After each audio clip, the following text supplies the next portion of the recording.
संजोग से मैं पीछे हो गया और एक अन्य मार्ग पहुंचा। तो लालू जी ने मजाक में कहा हो या जैसे भी कहा हो कि तुम कहाँ से गलती से भूले भटके इसमें चले आए। इसमें तो 4 आदमी हम लोग जाते ही थे, अभी नहीं विश्वमोहन बाबू भी आ जाए हैं, तो ये भी भूले भटके वाले ही है। 2014 का जो चुनाव हो रहा था तो लालू जी की कृपा से हमको टिकट नहीं मिल रहा था मोतिहारी। मैं एक पत्र लिखा सोनिया जी को, तो उन्होंने रात को 11 बजे मुझको बुला के कहा कि सो तुम चुनाव लड़ो या तो बेगूसराय से या मुजफ्फरपुर से।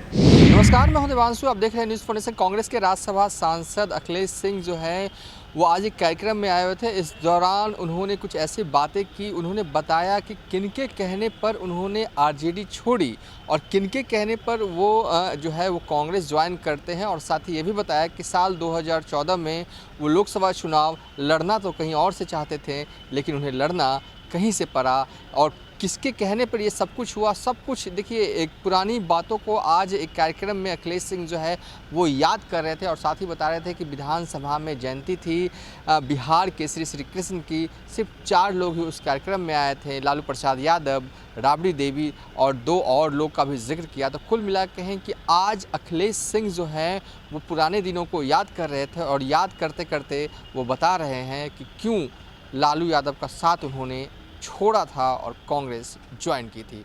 तो किस तरीके से वो याद कर रहे हैं, विस्तार से देखिए। मैं जब सामाजिक राजनीतिक जीवन में आया, दूसरी पार्टी में काम करता था, फिर भी जब कभी कोई समस्या हो तो शाही जी से ही मिलकर बात करता था कि इसमें क्या करना चाहिए। और ये जो पुस्तक छपी है, इस तरह का एक पुस्तक हम लोग भी उस समय प्रतिभा ताई पाटिल राष्ट्रपति जी थी और इन्हीं से सब लिए थे। इसमें एक केवल फोटो ऐसा है जो मैं जो पुस्तक छपवाया था उसमें नहीं है, बाकी सारे फोटो वही है, क्योंकि उपलब्ध भी यही कराए थे 2008 में। वो थे भी उपस्थित, खुद भी थे, उनको याद नहीं है कि विश्वमोहन बाबू थे, उन्हीं से सब लिए भी थे। और एक बात और मैं कहना चाहता हूँ, उस समय हालांकि ये तो बहुत पहले से विधानसभा में काम करते थे विश्वमोहन बाबू। मैं 2000 की विधानसभा में पहली बार चुन कर आया था और राज्य मंत्री बना था। 21 अक्टूबर को श्री बाबू का जयंती समारोह, सरकारी समारोह जो विधानसभा में मनता है, विश्वमोहन बाबू भी शायद गए थे, लेकिन उसमें जाते थे केवल 4 लोग, स्वर्गीय LP शाही जी, राधन झा जी और पति पत्नी लालू जी। राबड़ी देवी जी थी। फिर मुझको उस समय घर मिला भी नहीं था, तो संजोग से मैं पीछे हो गया और एक अन्य मार्ग पहुंचा। तो लालू जी ने मजाक में कहा हो या जैसे भी कहा हो कि तुम कहाँ से गलती से भूले भटके इसमें चले आए। इसमें तो 4 आदमी हम लोग जाते ही थे, अभी नहीं विश्वमोहन बाबू भी आ जाए हैं, तो ये भी भूले भटके वाले ही है। उसके बाद उनका मैं कटाक्ष सुन के और फिर मैं शाही जी से मिला आके, क्या जैसे जैसे लालू जी कहे तो बोले कि तुम ही काम करो।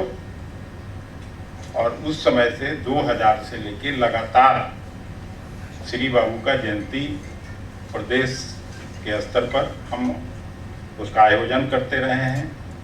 और उनको मैं कह के आया कि जब शाही जी से बात हो गई लालू जी को कि अब इनकी जयंती ऐसी मनेगी कि वैसी किसी महापुरुष की जयंती नहीं मनती, ये करनी है।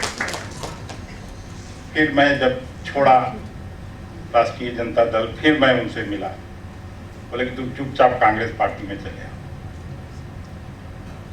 तो उनको मैं अपना मार्गदर्शक, गार्जियन सब मानता था। आके यहाँ काम करना शुरू किया। संयोग से 2014 में, 2009 तक तो थे हम राष्ट्रीय जनता दल में, 2014 का जो चुनाव हो रहा था तो लालू जी की कृपा से हमको टिकट नहीं मिल रहा था मोतिहारी। मैं एक पत्र लिखा सोनिया जी को, तो उन्होंने रात को 11 बजे मुझको बुला के कहा कि सो तुम चुनाव लड़ो या तो बेगूसराय से या मुजफ्फरपुर से, तो मोतिहारी तुमको नहीं देने को तैयार है। फिर मैं एलपी शाही जी को फ़ोन किया रात को ही कि ऐसे ऐसे मैडम बोल रही हैं। तो उन्होंने कहा कि देखो 1984 में मैं वहाँ सांसद था और 1989 के बाद कोई उस तरह का आदमी वहाँ से नहीं हुआ है। हालांकि अब ये बोलना उचित नहीं है जो उन्होंने लिखा है कि मेरी जाति पंथ धर्म और मेरा देश, लेकिन उस समय उन्होंने मुझको जो कहा मैं सच बोल रहा हूँ कि देखो कोई अपने बिरादरी का आदमी वहाँ कोई एमपी हुआ नहीं, तो तुम चुपचाप वहीं लड़ो। तो मैं उनकी बात मानता था और फिर उन्हीं के कहने से ये डिसीजन लिया। डॉक्टर साहब यहाँ बैठे हुए हैं, इनको मैं घर के लिए कहा, ये अपना घर दिए भी सब कि भुवनेश्वरी बाबू का एक मकान है, एक मेरा मकान है। फिर अब वो तो इतिहास है।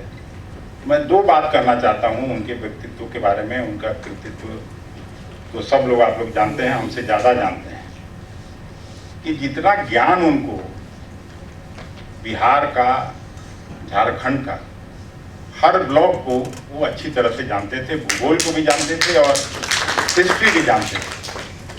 कांग्रेस के एक छोटा से छोटा वर्कर को भी जानते थे कि फला ब्लॉक में वो लड़का है और बहुत दिन से उसके बाबा और उसके चाचा वो सब सारा बात बताते थे।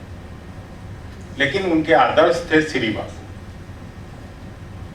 श्री बाबू के बारे में घंटों बात करते थे। जब कभी बात निकल जाती तो खत्म नहीं होती थी, फिर आप ही को निकलना पड़ता कि किस तरह से स्वतंत्रता आंदोलन से लेके और बिहार के नवनिर्माण में उनकी भूमिका रही। और उषा किरण खान जी ने एक बात जरूर ठीक कही कि उनके बारे में भी जरूर कोई पुस्तक छपनी चाहिए जिससे नई पीढ़ी के लोग उनके व्यक्तित्व से, उनके कृतित्व से लाभ उठा सकें। तभी जयंती का सचमुच में कोई मतलब होता है, और नहीं तो ऐसे तो हम लोग मिलते जुलते रहते हैं, चर्चा होती है। जब कोई बड़ा आदमी नहीं रहता है तो पीछे में भी चर्चा हम लोग करते हैं। दूसरी चीज़, हम एक चीज़ जो उनके व्यक्तित्व का हमको हमेशा ये रहता है कि जैसे जहाँ हम लोग खड़े हैं, ये तो साइंस सेंटर तो है ही, मुजफ्फरपुर में लॉ कॉलेज, फिर बाहर भी इधर जमशेदपुर में, गाजियाबाद में, मुजफ्फरपुर में मेडिकल कॉलेज, तो ये जो इंस्टीट्यूशन खड़ा करके गए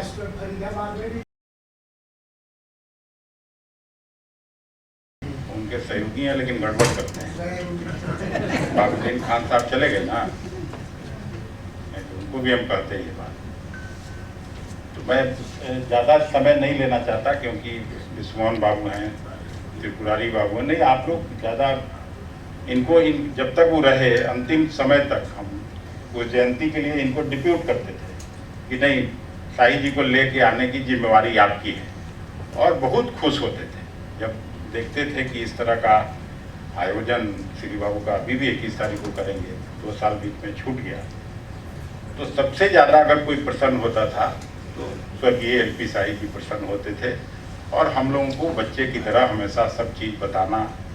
अब तो कोई वैसा आदमी नहीं है कि जहाँ जाके पूछ सके, कहीं बैठ सके, जिससे कुछ ज्ञान मिले राजनीति का या आगे सामाजिक सरोकार का।